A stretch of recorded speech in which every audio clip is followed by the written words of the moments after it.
کا قتل نہیں ہوتا تھا. اتنا بڑا واقعہ ہوا. سنو اب حدیث پاک. حضرت ام سلمہ فرماتی ہیں حضور صلی اللہ تعالی علیہ وسلم وضو فرما رہے تھے میرے گھر میں. شام کا وقت تھا. اچانک وضو کا لوٹا چھوڑ دیا اور کھڑے ہو کر کے حضور نے فرمایا لبیک لبیک لبیک 3 مرتبہ فرمایا. اور اس کے بعد فرماتے ہیں نصرت نصرت نصرت. ام سلمہ کہتی ہیں یا رسول اللہ صلی اللہ علیہ وسلم کیا بات ہے؟ حضور فرماتے ہیں ہماری حلیف جماعت بنو خزاعہ پر بنو بکر نے حملہ کیا ہے اور ان کے آدمیوں کو قتل کیا ہے، اور بنو خزاعہ اپنے قبیلے سے مجھے مدد کے لیے پکار رہے ہیں، تو میں نے یہی سے لبیک کا نعرہ لگایا ہے. یہ میرے آقا نے فرمایا، یہ حدیث میں موجود ہے. حضور وہاں سے لبیک کہہ رہے ہیں ہاں میں حاضر ہوں میں حاضر ہوں میں حاضر ہوں. عزیزان گرامی، اسی لیے بریلی والے اپنے پیٹ سے کوئی عقیدہ نہیں کرتے. وہ صحابہ کا مسلک تھا جو امام اہل سنت اعلی حضرت کا مسلک ہے. ہم یہاں سے پکارے وہ وہاں سے سنے، مصطفیٰ کی سماعت پہ. یہ ہمارا عقیدہ الحمدللہ صحابہ کا ہے. بنو خزاعہ کی مدد کے لیے حضور کھڑے ہوئے اور صحابہ سے کہا دیکھو ایگریمنٹ ٹوٹ گیا، انہوں نے ہماری حلیف جماعت کو مار دیا ہے.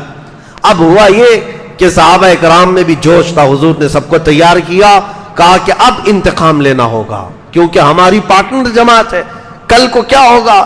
وہ کہیں گے کہ مسلمانوں کے ساتھ ہونے کا کوئی فائدہ نہیں. حضور صلی اللہ تعالی علیہ وسلم نے جیسے ہی اعلان فرمایا صحابہ جمع ہو گئے. کتنے؟ 10,000 کی تعداد میں. اب یہ 7ویں ہجری ہے، 10,000 کی تعداد میں صحابہ جو جمع ہوئے.